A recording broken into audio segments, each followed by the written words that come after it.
പഹൽഗാം ഭീകരാക്രമണത്തിൽ ഉള്ള ഭീകരരെ കൊലപ്പെടുത്തിയതിന് പിന്നാലെ അവർ പാകിസ്ഥാനിൽ നിന്ന് വന്നതിന് എന്താണ് തെളിവെന്ന് ചോദിച്ച കോൺഗ്രസ് നേതാവ് ചിദംബരമടക്കമുള്ള കോൺഗ്രസ് നേതാക്കളെ വാരി വലിച്ച് ഒട്ടിക്കുന്ന കാഴ്ചയായിരുന്നു കഴിഞ്ഞ ദിവസം രാജ്യസഭയിൽ നമ്മൾ കണ്ടത്. അത് അമിത്ഷാ പറഞ്ഞു തുടങ്ങിയത് ഇങ്ങനെയാണ്: എല്ലാ തെളിവുകളും തങ്ങളുടെ പക്കലുണ്ട്.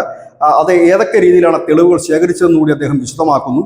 ഇരകളുടെ കുടുംബാംഗങ്ങൾ, വിനോദസഞ്ചാരികൾ, കുതിരസവാരി ഓപ്പറേറ്റർമാർ, ഫോട്ടോഗ്രാഫർമാർ, നാട്ടുകാർ എന്നിവരുമായി സംസാരിച്ചും 1055 പേരെ ചോദ്യം ചെയ്തതിൽ നിന്നുമാണ് ഇതിന്റെ രേഖാചിത്രം തയ്യാറാക്കിയത്. അതിനുശേഷം ജൂൺ 22-ന് ബഷീർ പർവേസ് എന്നീ 2 വ്യക്തികളെ തീവ്രവാദികളെ സഹായിച്ചതിന് NIA അറസ്റ്റ് ചെയ്തിരുന്നു. അതിനു മുൻപ് ഭീകരർക്ക് ഭക്ഷണം നൽകിയതിന് ചില ആളുകളെ കസ്റ്റഡിയിലെടുക്കുകയും ചെയ്തിരുന്നു.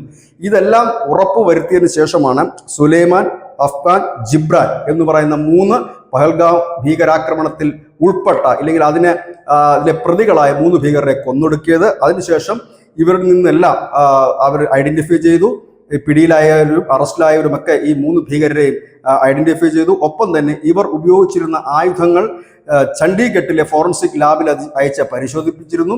അപ്പോൾ ആ ആയുധങ്ങൾ ഉപയോഗിച്ച് അതിലുപയോഗിച്ച വെടിയുണ്ടകൾ ഉപയോഗിച്ചാണ് പഹൽഗാമിൽ നിരപരാധികളായ 26 പേരെ വെടിവെച്ച് കൊന്നതെന്ന് തെളിയുകയും ചെയ്തു. ഇതിൽ കൂടുതൽ തെളിവെന്ത് വേണം എന്നുകൂടി അമിത്ഷാ ചോദിക്കുന്നു. ഒപ്പം തന്നെ അവരുടെ കയ്യിൽ നിന്ന് പിടിച്ചെടുത്ത വസ്തുവകകളിൽ പാകിസ്ഥാൻ ചോക്ലേറ്റ് അടക്കമുള്ളവയുണ്ടായിരുന്നു. അതായത് കൃത്യമായി തന്നെ ആസൂത്രണം ചെയ്ത് നേരത്തെ തന്നെ തെളിവുകൾ ശേഖരിച്ചുകൊണ്ട് കൊല്ലപ്പെട്ടവരുടെ ബോഡി ശ്രീനഗറിൽ എത്തിച്ച് ജയിലിൽ കിടക്കുന്നവരെ ഉൾപ്പെടെ വിളിച്ചു വരുത്തി ഐഡന്റിഫൈ ചെയ്തതിന് ശേഷം ഇവരുപയോഗിച്ച ആയുധങ്ങളും മറ്റും ഫോറൻസിക് ലാബിൽ കൊടുത്ത് പരിശോധിച്ചു. അങ്ങനെ എല്ലാവരിൽ നിന്നും കൺഫേം ചെയ്തതിന് ശേഷമാണ് തങ്ങൾ ഈ 3 പേരും മരിച്ചത് പാകിസ്ഥാനിൽ നിന്നുള്ള തീവ്രവാദികളാണ് എന്ന് കൺഫേം ചെയ്തത് എന്ന് അർത്ഥശങ്കയ്ക്കിടയില്ലാത്ത വിധം അമിത്ഷാ ഇന്ന് പാർലമെന്റിൽ പറഞ്ഞു.